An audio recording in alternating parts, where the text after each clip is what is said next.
Easter Island, and this is the Orongo Crater. You can see it's a volcanic crater, and it's quite massive, and it has totora reed growing in the center.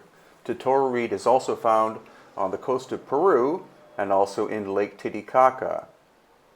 The entire island is a series of volcanoes, very ancient, and this location is also at Orongo. This is where the Birdman competition was held in times prior to the arrival of Europeans in the early 18th century.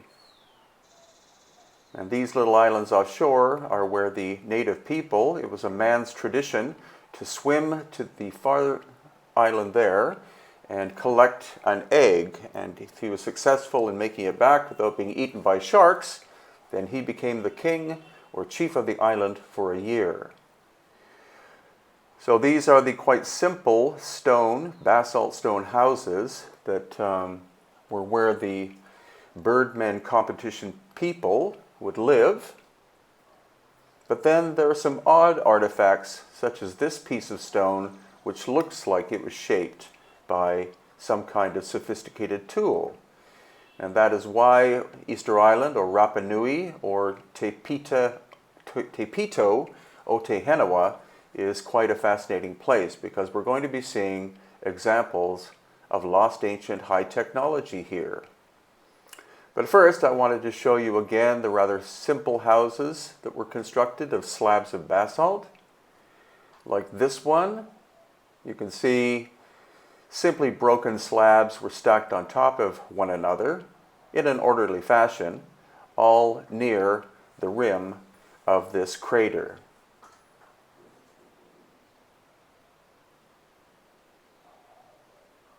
There's some more of the houses. And again, another inspection as we go past my beautiful wife Irene of the simple slab construction that we see at Orongo. So it's probably a later period of construction, just prior to the arrival of the Europeans. As I said, the first European to arrive was Roggeveen, who's a Dutch explorer, and he's the one who named the island Easter Island because he landed there on Easter Sunday. And then we have some relatively simple temple circular complexes here, constructed probably out of older buildings. And now, this is the small town on the island. There's only one. And we're driving to a different location, and this is Vinipu. So we have to go past the airport. And this is the location of Vinipu, right on the coast, and quite a complex area because it has different types of construction, all out of stone. So as we walk along, we're looking at some rather large blocks of basalt, not well fitted together here, but as we move closer to the left, you see they do fit together quite tightly, and these weigh 1 ton or more, but then the stone quality reduces. But this is the phenomenal wall at Vinipu that's partially destroyed, and it is similar to construction that we see in the highlands of Peru, and to some degree also in places like Egypt. You see super tight fitting stone, very different from most of the construction we see on the island. There, of course, is one of the famous heads, of which there are 950. But as you're going to see, this is very atypical construction on Easter Island, and hints that an older civilization was once there, did this construction, then the island was hit by a massive cataclysm which damaged part of the wall. And again, this is evidenced here. You see rather crude construction technique in comparison to the beautiful but damaged technique used at the Vinipu wall. And as we walk around to the side, again, very crude construction in front and superior construction in behind.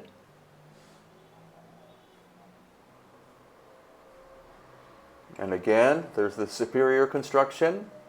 In behind we have some fallen moai statues, and then slabs that look like they were thrown from their original position. And here too, a small wall section of very big slabs of stone. Clearly these have, it's either been damaged or reassembled. And then much rougher work on the left-hand side. Those two large ones are quite impressive.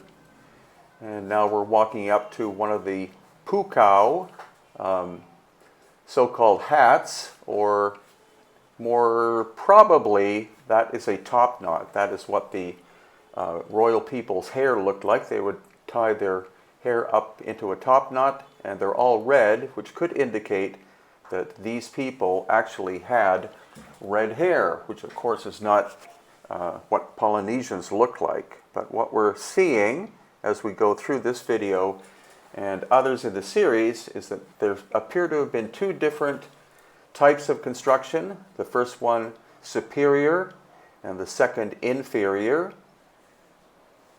And so what I'm believing and others believe is that the Polynesians arrived on Easter Island about 1,000 years ago, and they found the remains of a more advanced technological civilization. Possibly there were some people still living there from the earlier time period. And when Roggeveen landed on Easter Island, what was recorded in his logbook was that they saw tall people, they saw short people, they saw black-haired people, they saw red-haired people, they even saw blonde-haired people. As well, they saw light-skinned people and they saw dark-skinned people. So here, what you're looking at is a rebuilt wall, probably done during the Polynesian time period. Some of the stones are quite large, others very small, and that's in stark contrast to the Vinipu wall you saw earlier. There again is one of the Pukao top knots. And now we're walking up to another one of the fallen moai, and they seem to be from two time periods as well. The small ones are like this. That's of course simply the head, but there are much larger ones with so-called aquiline noses. So again, possible reconstruction of a somewhat megalithic wall. And now we're going to look at inferior construction. And again, one of the fallen heads. Each one of the moai, the 950 of them, were originally full figures, with one or two being on the order of 35 feet tall or more. There's also one moai in the quarry, unfinished, which would weigh 180 tons if it was ever completed. And a view of the quarry will come up in a future video in this series. Here again are some massive slabs that look like they've been recycled during the Polynesian time frame. And now we're going back to the Vinipu megalithic wall, but this is the backside where you're having a look at some fallen smaller moai. So these were ones probably made during the Polynesian time frame, whereas the much larger ones were likely made thousands of years prior to the arrival of the Polynesians. And here we see one of the Pukaos, which has been turned into a water vessel. So again, recycling.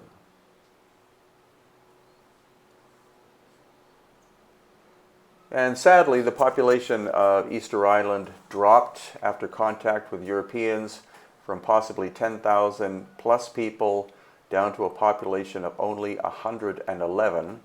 So the population now is a mix of Polynesian and European heritage in general.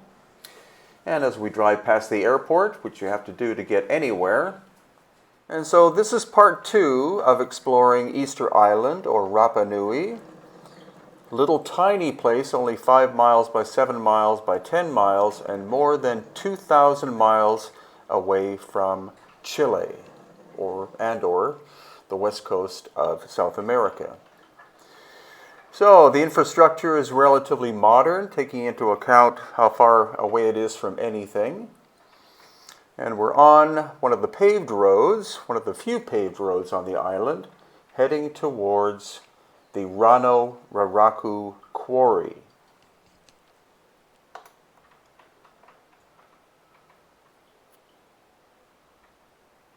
So here we are at the quarry itself. And this is where more than 900 of the moai figures were excavated, or that's where the quarry is. So we're walking around here, and pretty soon you're going to be able to see many of these. There are more than 300, I believe, still in the quarry area. And as you can see, they're basically buried up to their shoulders or even up to their necks, but each one is a full body. And there's one in the quarry that you will see, unfinished, that would have weighed 180 tons if it had been finished, which it wasn't. And also there are two different varieties of moai. There are ones with flat noses and others like this one with more of a, some would say, European style nose. So it is quite possible that there were two different time periods of their construction.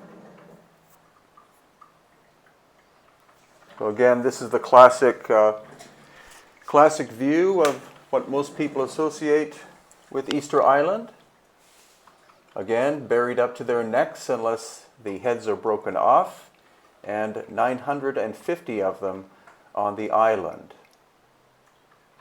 One of these ones on the right-hand side was excavated by Thor Heyerdahl, and it proved that the moai heads are in fact full bodies. And the one that he excavated, I believe, was more than 20 feet tall. So moving farther along, these are the classic ones with the so-called aquiline nose. And then here we see a much smaller one that is lying down on its front. So I believe that there were two different time periods of construction, that the ones with the aquiline noses, which are the tallest ones, were made first by a pre-Polynesian culture, and then the Polynesians arrived about 1,000 years ago, likely from Tahiti, and they started to copy on a much, much smaller scale. So the mystery is, who were the original builders? Again, you see some small one lying down, and then some much larger ones that are buried up to their necks. And that is the quarry in the background. And here again, some detailed views of some of the larger ones. And this one has a ship carved onto its torso.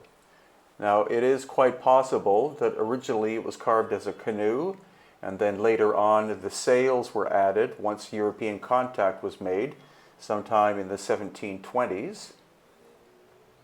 And now we're going to approach one that is still in the quarry, quite massive one. The material is actually volcanic tuff, which is a concentrated volcanic ash that has been compressed over the course of likely hundreds of thousands, if not millions of years. And this gives you the view of the entire figure that was never finished.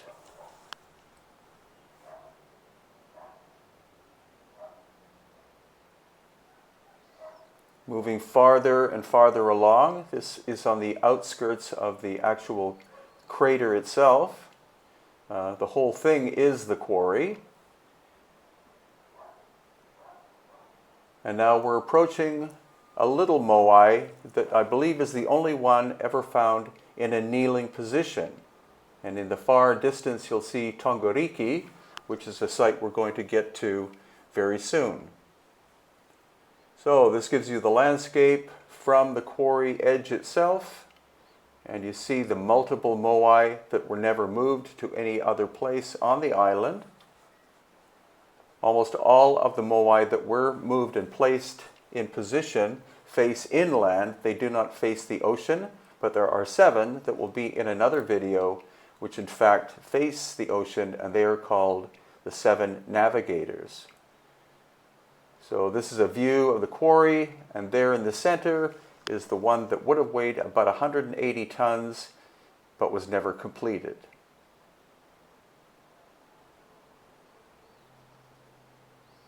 And now we're farther along on the outer edge of the quarry, and we're actually going to climb inside of it. So this is my 3rd time to Easter Island, Rapa Nui, and the first time that I was ever able to actually get into the crater itself.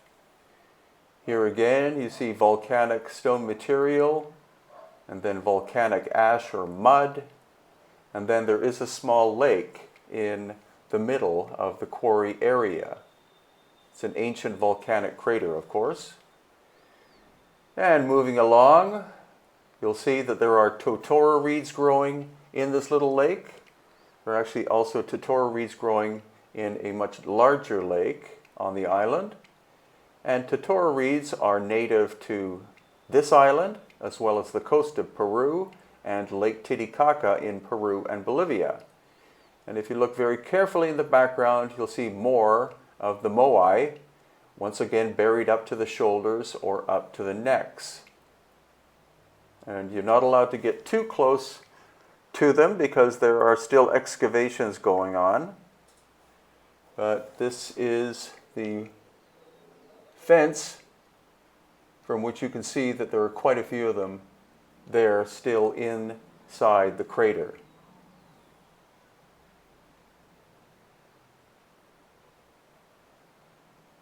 And now this is Tongoriki, which is the largest ceremonial platform, or Ahu, on the island.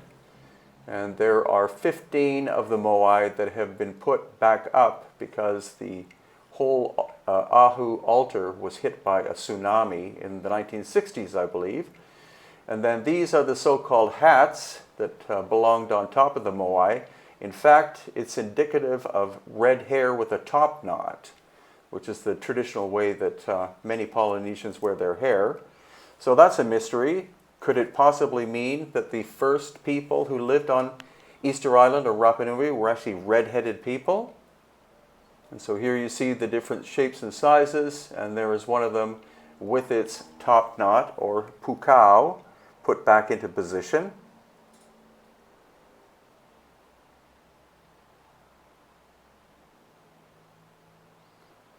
And again, another view of the moai that have been put back up again. And now we're going to go around the backside and look how massive this Ahu is. The blank space on the right part of the screen now could mean, according to our guide Alejandro, that there were spaces for possibly 7 more moai to be placed in position at a future time. Now the hill in the background it's called the Poiquet Ditch, and that is where a fierce battle happened between what were called the long ears and the short ear people. The long ears were the nobility and the short ears were the common folk. And the short ears decided to kill off the nobility, most likely due to a problem with drought at one time prior to the arrival of the first Europeans, theoretically, in the 1720s. And now you see shattered parts of smaller moai, and you see that one on the right side has quite a polished surface. So it is possible that some were made of a harder material than the volcanic tuff, and in fact there is one in the British Museum which is made of very hard basalt, and it's unknown how that material was shaped, if the only tools that the Rapa Nui people had was in fact basalt. How do you shape basalt with basalt? And finally, we're driving by the ocean here, and this is a little recreation of a Polynesian village. This stone structure is actually a chicken house, so the chickens would come in and out of that hole you see on the left. And chickens were very important to the diet of the Rapa Nui people and were likely brought from Tahiti when they discovered and decided to inhabit the island with their chief called Hotumatua. So here again, a relatively simple construction of volcanic stone. And there's the hole for the chickens to go in, with banana trees as well growing on the inside. This is an ancient earth oven being shown to us by Alejandro, similar to a luau in Hawaii. And then this is a house. Originally, it's believed that the first settlers used their canoe hulls to make a house. But of course, over the course of time, they would have rotted away, and there was limited wood on the island, basically only the milo tree, I believe, or miro tree. And so instead, they were made with smaller tree trunks and, of course, thatch roofing. And then this is a recreation of a garden. I'm not sure if these are gourds or if they're watermelon. They look more like watermelon to me.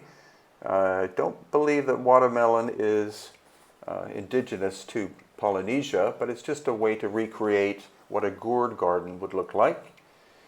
And now we get to see the interesting finely shaped stones of the base of the canoe house.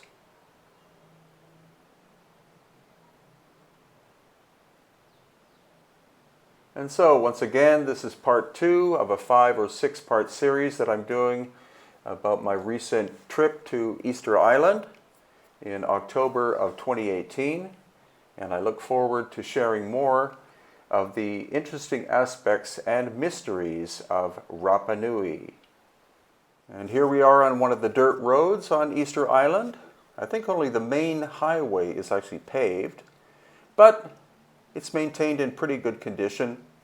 And today, or at this point in the video, what we're going to explore are the large red scoria stones that were used to place on top of the moai figures.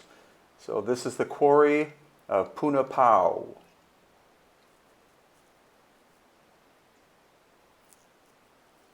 So in the background you can see some of the semi-finished stones. Again, they've represented to some people a hat of some kind, but it's more likely that they were top knots, because Polynesian people to this very day, especially women, but some men, wear their hair up as a top knot in order to keep their necks cool, because after all, this is the tropics. So again, these are some of them in different stages of completion. And this is the main quarry where you find this red scoria stone, which of course is volcanic, because the entire island is volcanic. There is a glimpse at the coastal area and the little town of Hangaroa, which is the only town on the island of any size. Easter Island is 7 miles by 5 miles by 10 miles in size, and is located more than 2,000 miles from the coast of Chile. So here you can see the color of the red soil. And now we're looking down into the quarry itself. Once again, you can see some in different stages of finish. They would be roughed out and then rolled up to the top, and then rolled down to where the moai was that was going to wear this interesting top knot adornment.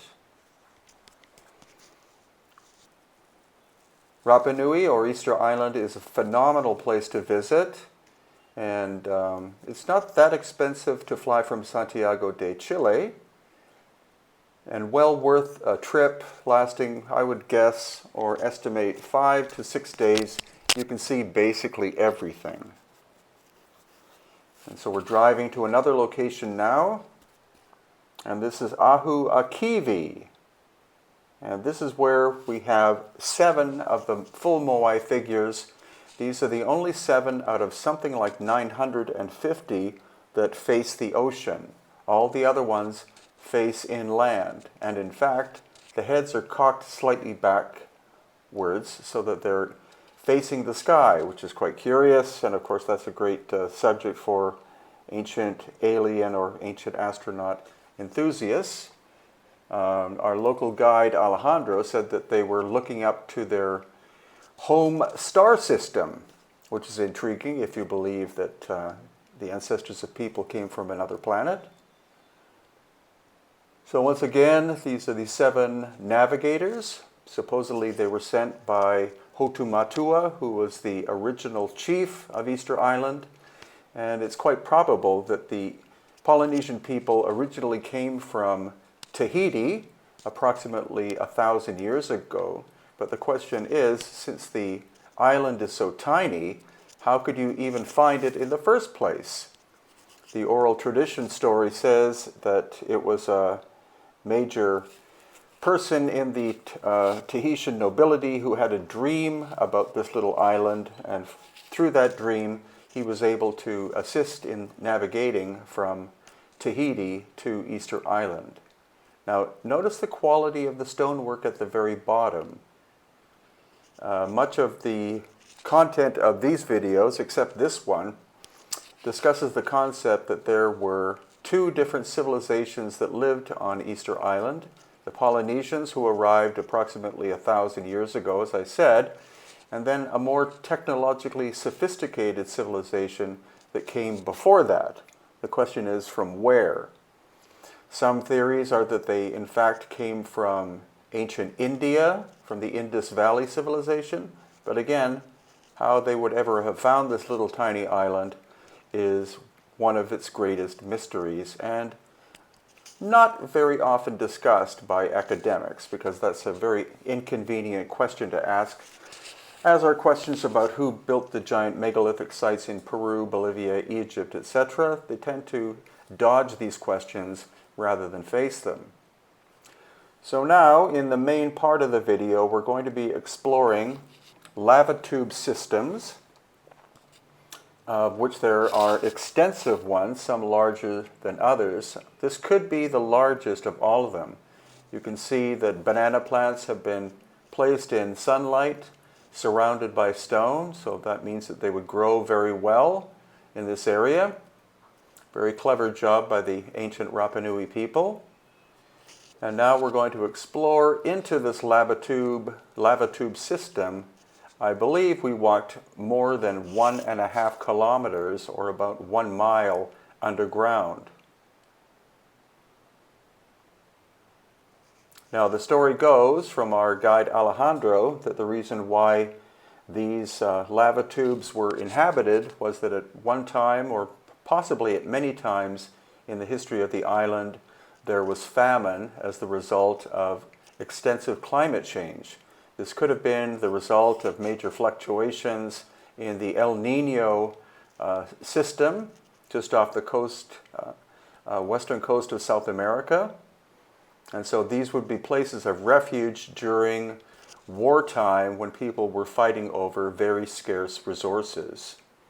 I had been to Rapa Nui twice before and explored a much smaller cave system, but you can see how extensive this one is.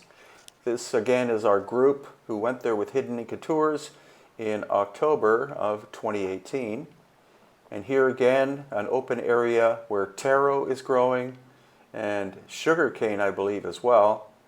So these people, when they were in refuge, actually had gardens that would sustain them.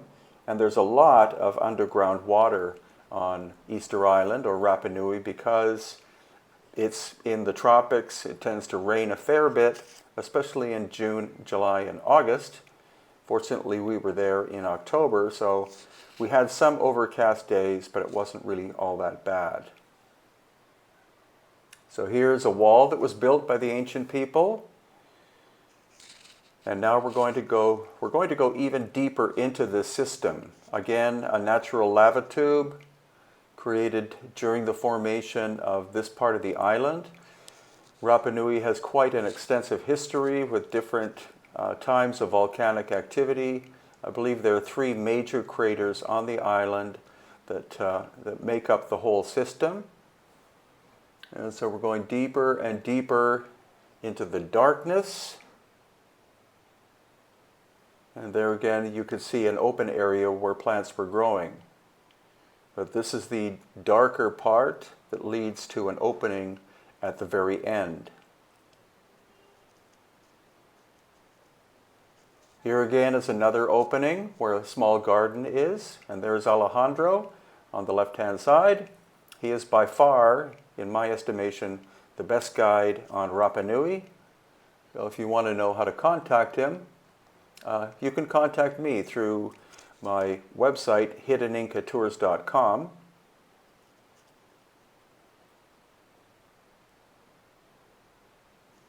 We are planning probably to go back to Rapa Nui in 2 years, so in 2020, and so I'll have that listed on my website if you want to join us.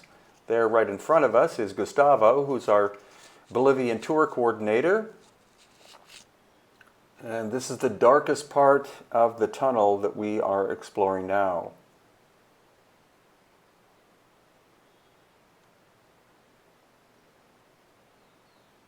The population of Rapa Nui is about 6,000 to 7,000 people.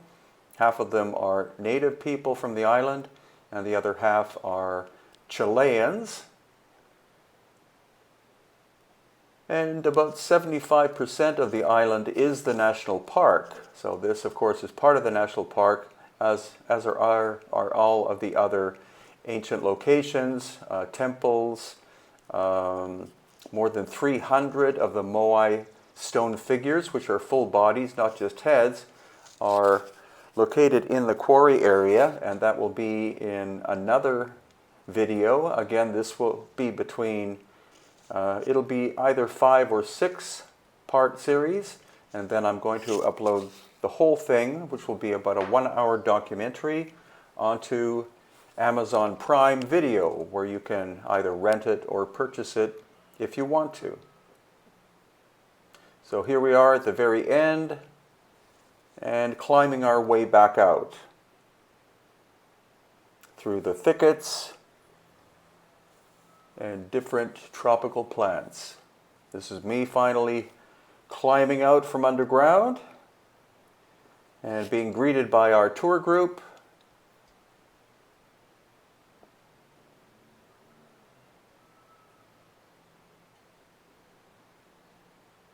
And then here comes Antonio from Australia, probably the largest member of our group in this case. I think he's 6'4", and he's having a little bit of trouble trying to get back out of the cave system, but success. So here we are driving on their quote-unquote highway, and this is our first stop at looking at ancient ruins. So you see what may have been a damaged tiny temple on the left-hand side. And this is our actual first stop, the Ahu Tepito Kura.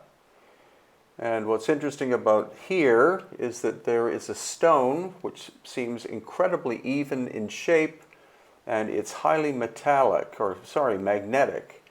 as if it obviously has iron content. So as we walk past the ruins of an Ahu, which is a temple platform, we get to the location of this first interesting exploration. And there we have it. You see the central stone, which must weigh 200 pounds at least, and then the 4 stones around it. Supposedly the stone was found on the island. Some say it was brought from somewhere else. But our guide, Alejandro, is going to show you that it affects a compass in some quite fascinating ways. Unfortunately, I wasn't able to get into the little temple complex here because it's very sacred to the Rapa Nui people. But the other people who were with us in our October tour said definitely that the compass acted quite strange when Alejandro, who is the best guide on Rapa Nui, when he brought his compass close and then took it away from it. And nearby we have this other temple, Ahu Complex, and it appears to be constructed in two different ways, relatively crude on the left-hand side and then more sophisticated on the right-hand side. And so it could mean that there were two different cultures that lived here, an early megalithic presence, and then later the arrival of the Polynesians about 1,000 years ago. So there's the cruder work on the left, and then the more sophisticated work on the right. In this series of 5 videos, you will see examples of megalithic work and the probability of lost ancient high technology on Easter Island in the very distant past. And now we're coming up to what is called a Pukao, and that is the top knot that was put on top of the moai figures. Moais are the humanoid figures or human figures that most people think of as simply being a head or a head and a neck, but in fact each one originally was a full body, and there are hundreds of them on the island. In fact, there are 950 of them on the island. So what we're doing now is we're coming closer to another Ahu platform, and as I zoom in, you'll see some very large slabs of basalt, which is a very tough stone, hard stone. And the hardest tools that the Rapa Nui people had was in fact basalt. So shaping basalt with basalt is not very efficient. We're now at Anakena Beach, and it is the only major sandy beach on the island. You see all of these coconut palms that were brought in relatively recently from Tahiti. The island was denuded by the fact that it was turned into a sheep farm in the 19th century, and all of the inhabitants of the island were restricted to a tiny area on the island. Very cruel history this place has. So as we get closer to this Ahu, which has 7 figures on it, I believe the restoration of it was done in the 1950s by Thor Heyerdahl and his team, who went to explore the island. They were the first archaeological team, or major archaeological team, to go there. And what I'd like you to look at is the bottom row of stone that you see there on the Ahu. You see some kind of rough stone on top, but the lower row is fine blocks of basalt that evenly, tightly fit together. Again, we're going to look at this one more time, and you see it's in a slightly upward arcing shape. Look at the cruder elements of the rest of the Ahu. And now we're going to walk around the back side of it, and I'm going to zoom into some stones, 2 of them, which are large basalt blocks, each weighing, I would think, at least a ton apiece. The quarry is not in the area, it's at the other side of the island, and these look very finely shaped, unlike some of the other features that we see. So again, I think there were 2 different cultures on the island, the Polynesians arriving about 1,000 years ago, and prior to that, a more high-tech culture that did fine work. You see the inferior nature of the stones you're looking at here, just rough stone. So now, continuing at Anakena, we're going to look at some more stones that look to be out of place.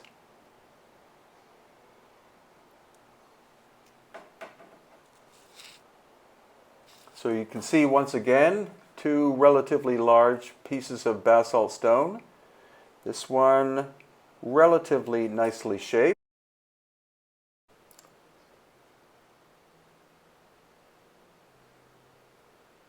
And then we come to the ruins of what was literally a boathouse, as in human habitation. But what they would do in early times is take a canoe and flip it over and put it on this foundation made of very nicely shaped basalt stones once again, with drill holes, probably hand drill holes or pounded into the stone, not necessarily an example of lost ancient high technology. And then finally, we're going to look at some other things of interest here at Anakena. There's a very crudely shaped shrine, as you can see. And here, another shrine of mixed stones, some small ones, but then also broken sections of the long ones that we saw at the boathouse foundation. Once again, the holes don't appear to have done by a machine or anything like that. And this shows you the backside of the Ahu Complex at Anakena, the 7 moai, 5 of them with the Pukao top knots on them. Different shapes, which could indicate different levels of hierarchy. At least that's according to our guide Alejandro. And each one is always, the Pukaos are always red, and that may indicate an ancient people who lived there that actually had genetically red hair, because the first accounts by explorers, especially the crew of the Dutch explorer Roggeveen in about 1720, indicated that there were black-haired people, red-haired people, and even blonde-haired people on the island. And some were tall, some were short, some were light-skinned, some were dark-skinned. So this kind of flies against the typical academic studies that state simply that the Polynesians were the first humans there, beginning about 1,000 years ago. And once again, we see a grove of very nice coconut palms brought in from Tahiti relatively recently, because the fact that it was a sheep farm for something like 75 years basically denuded the island. It was a British company, I believe, that was given license by the Chilean government to basically devastate the environment. But what we're here for is to look at the beautiful ancient aspects of this little gem of an island, more or less in the middle of nowhere. And so this is something you're going to see in part 5. It's another Ahu Complex, but this is located at a site called Tahai. Now we're at an ancient location close to the small town of Hangaroa, and this is called Tahai. And this is also where some of the most famous of the moai figures of Easter Island are located. So you can see that it was an ancient canoe port. So it's quite likely that during the pre-European times that Tahai was a very important location for the Polynesian people that still inhabit the island itself. And this Ahu, which is a small temple complex, has one of the moai figures, which has been put back into place because more or less all of the moai figures were knocked down during tribal warfare, likely in the 17th century. And we can see that eyes have been put back into place, and also the Pukao top knot also has been put back. So this is what a traditional one of the moai look like, and there are 950 of them, more or less, located on the island. So as we walk further, we see more of the Tahai complex. You can see another moai that has been put back up into place, but the eyes have not been put back on.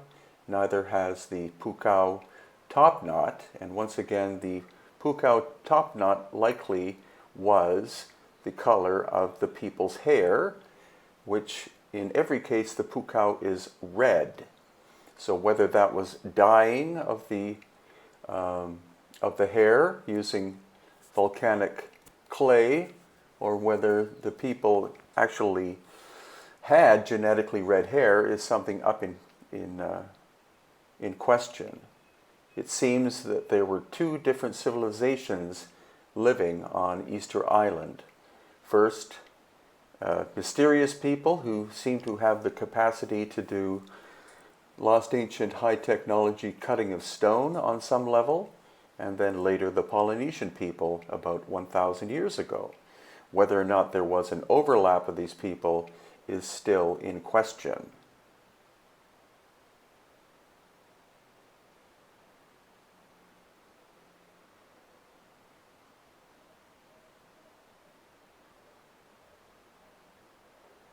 And then on our last full day, Gustavo Morales and I went to this location, which I had been to once previously. It was not part of our tour, but we had some free time, so we decided to visit this Ahu, which very few visitors see.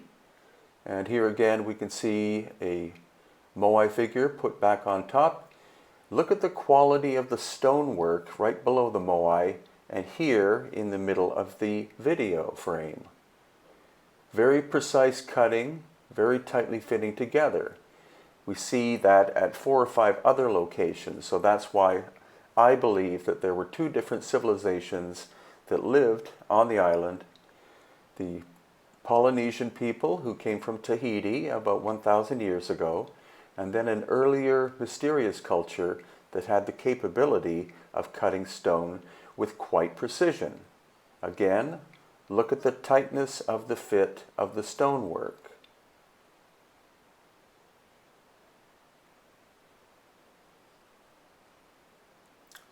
And here again, this gives you a sense of it in detail. You can see that originally the stones fit very tight together. Some still do. Others have been put back into place. And so this is our last complex that we're visiting on the island for this time. We'll probably go back on tour in 2020.